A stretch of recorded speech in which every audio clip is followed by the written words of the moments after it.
जो है ना हस्बैंड वाले मामले का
हादसे की मौत है और अनुष्ठा है। जंग सेना के चंद घंटे हमारे दरमियान मौजूद रहेगा। दुनिया से प्यार करना शुरू नहीं कर लेंगे। आज आप रोजे रोशन की तरह देख रहे हैं कि हमारा आलम यह है कि हम दुनिया से इतना मोहब्बत कर बैठे हैं, ना हमें नमाज का पता है, ना हमें रोजे का पता है, ना हमें जो है ना हस्बैंड वाले मामले का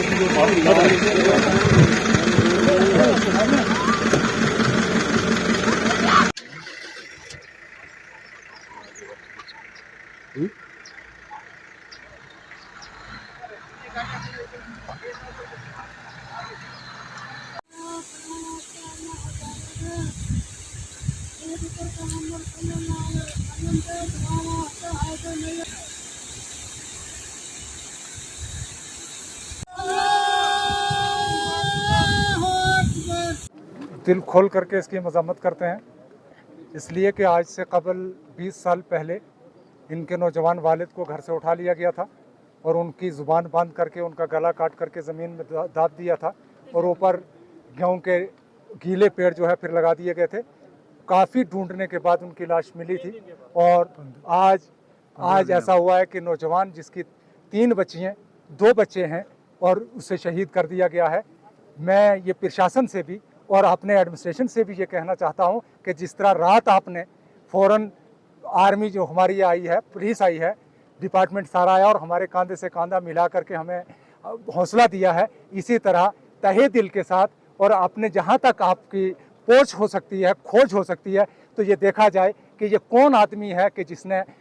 इतनी हिम्मत कर ली और इतनी जुर्रत रख करके वो बीच गांव में आकर के, और फिर ये नहीं है कि आधी रात का मामला है, सिर्फ 8:20 और 22 मिनट के दरमियान में ये मामला हुआ है कि जो एक इनका भाई फौजी हैं जिनको ताहिर हुसैन कहा जाता है, उनको जब बाहर बुलाया और बाहर बुला करके कहा कि हमारी टीम के कुछ आदमी हैं, आप उनको खाना खिला दीजिए। जब उन्होंने कहा मैं मोबाइल ले लूँ अंदर से, जब वो मोबाइल लेने गए तो लौट करके जब पीछे देखे तो कौल ताहिर साहब, उन्होंने कहा कि मेरी तरफ उसने रिवाल्वर तना हुआ था और मैंने उससे धक्का मारा और ये सोचा कि ये मेरे पीछे आया हुआ है, और धक्का मार करके जब वो भाग गए हैं, और फिर ये जो अब्दुल रज़ाक साहब हैं जिनको शहीद कर दिया गया है, ये बाहर आए कि गोली की आवाज़ कहाँ से आई है, तो वो पीछे पलटा और पलट करके इनको गोली मार करके इनको शहीद कर दिया गया। और फिर ताहिर साहब जो है करीब लगभग 1 या 1.5 घंटे के बाद आए हैं और उनकी पिंडली के अंदर भी यानी रान के अंदर भी उनके छर्रे लगे हुए हैं, और जो 3 फायर हुए हैं, एक फायर तो अब्दुल रज़ाक साहब को लगा है जो नाक की साइड से लगा है और दायां कान के पीछे से जा करके निकल गया वो फायर, और वक्त ही पर मौके ही पर उनका जो है रूह परवाज कर गई है। और जब आए हैं ताहिर साहब आए हैं तो उन्होंने दिखाया कि जब मैं इधर से भाग रहा था तो मैं मेरे पीछे भाग रहा था और ये कह रहा था किधर जा रहा है, ये आवाज़ें उसने लगाई हैं, अरे किधर जा रहा है, अगर किधर जा रहा है। तो पीछे से जब गोली चलाई है तो हाजी मोहम्मद जान साहब के मकान पे इस वक्त भी निशान मौजूद है, वहाँ गोली लगी है, वो आप मीडिया वाले भी गए होंगे। मेरा सिर्फ इतना ही कहना है कि हम इसकी बहुत बड़ी मज़ामत करते हैं और तहे दिल से मज़ामत करते हैं, और मीडिया का भी और प्रशासन का भी और आर्मी का तहे दिल से इस्तकबाल करते हैं कि जिन्होंने रात आकर के हमें हौसला दिया, हमारी हौसला अफजाई की, और जो लोग मोहल्ले के दूर दराज के गाँव के इकट्ठे हुए थे उन्हें सेफ अपने घरों में पहुंचाया है। बस मैं इतना ही कहना चाहता हूं कि इस मामले की खोज की जाए और दुश्मन को निकाला जाए कि दुश्मन है कौन। अंकल जी, आज वैसे हमारे लिए एक बड़ा दुख का समय है, हमारे शादरा शरीफ के लिए नहीं मैं कहूँगा बल्कि पूरी डिस्ट्रिक्ट के लिए, कि हमारे एक नौजवान को रात को 8:30 बजे गोलियों का निशाना बनाया गया। और मैं एडमिनिस्ट्रेशन से रिक्वेस्ट करता हूँ कि यहाँ पर हमारे जो उनके छोटे छोटे बच्चे रह गए हैं उनका कुछ इंतज़ाम होना चाहिए, उनको रोज़ी रोटी का इंतज़ाम होना चाहिए, क्योंकि घर में यही एक उस परिवार में यही एक शख्स था जो 6-7 लोगों की रोज़ी रोटी का इंतज़ाम करता था। रही बात इस शहीद अब्दुल रज़ाक की, तो जिस तरीके से इनको शहीद किया गया, कत्ल किया गया, तो यानी कि मज़म्मत करने के लिए ऐसे अल्फाज नहीं जिनसे मज़म्मत की जाए। तो मैं